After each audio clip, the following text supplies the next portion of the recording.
我的新年计划是想要为自己做1整年的衣服。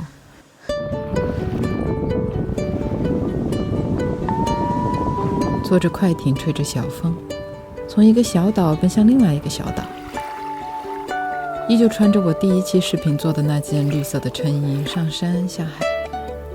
谁让我的视频剪得这么慢呢？可能是因为你还没有点赞吧。这次的事情是这样的，我想穿自己做的裙子去旅行，但是还有2天就要出发了，我却连个设计都没有。于是我拿出了那块舍不得用的布。这块面料有一种小小的弧形纺织的线条，会形成自然的一条直线，一松开就连一个折痕都没有，顺滑又带光泽，是我从佛罗伦萨扛回来的，一直没舍得用。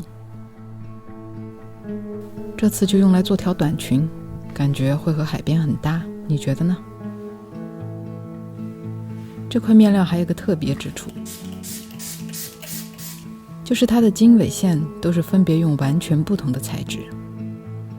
它的纬线用的是蚕丝和麻，会形成刚才那种有光泽又有立体感的小弧形线条，而面料的经线则是用的尼龙，让尼龙作为支架支起这一个个小小的弧形。这就是为什么这块面料虽然是麻的，但却和麻布袋没有什么太大的关系。喷水熨烫的步骤少不了，紧接着就是一顿猛操作了。先把面料往人台上随便这么裹一下，不用想太多，顺手拈来就行。说实话，熟悉我的朋友都知道我比较擅长的是日常穿着的棉啊、羊毛啊那种比较规矩的面料。那么这块从 T 台上扒下来的特种面料，大概是需要先凹个造型来帮助我理解理解的。和我们猜想的一样，纬线有一个自然的折痕，所以纬线可以竖着用，收个腰什么的。而经线具有支撑力，横向放经线可以在没有裙撑的情况下制造出一定量的体积感，也就是天然的蓬蓬效果。理解完面料以后，我是大概有个想法了。咦，怎么做半裙也挺好看的，要不要做个半裙呢？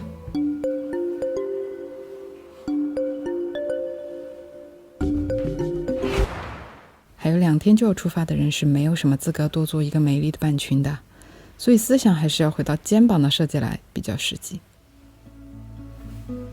一个简单的剪裁会体现面料的质感，而这里的肩膀的剪裁和领口的剪裁其实会决定整个设计的情绪。我们要什么情绪呢？深 V 阔袖，非常的松散的一个情绪，要像一个19世纪10年代每天唱唱歌跳跳舞享受享受生活的丰满的阔太太那样去享受穿着这条裙子去度假。关于这条裙子的想法逐渐清晰了，你们心里的想法也清晰了吗？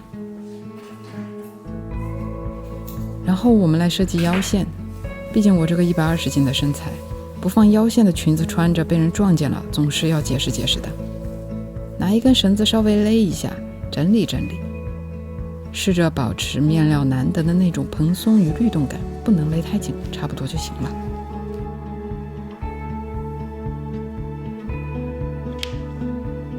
接下来我们来做这条裙。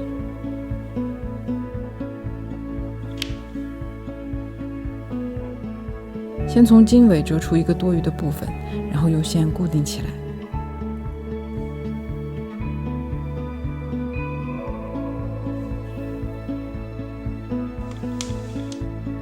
穿上身试一试，体会一下袖子的长度，体会一下肩部的线条。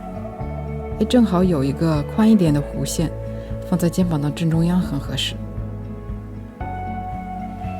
收腰和裙长当然就取决于每个人的身材了。决定以后就铺上纯棉的布当做里衬。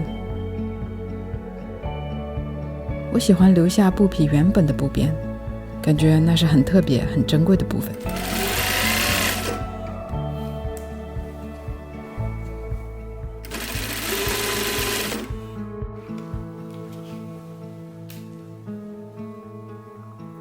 最后处理一下细节就算完成了。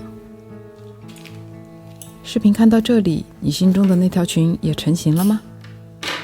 会是什么样的呢？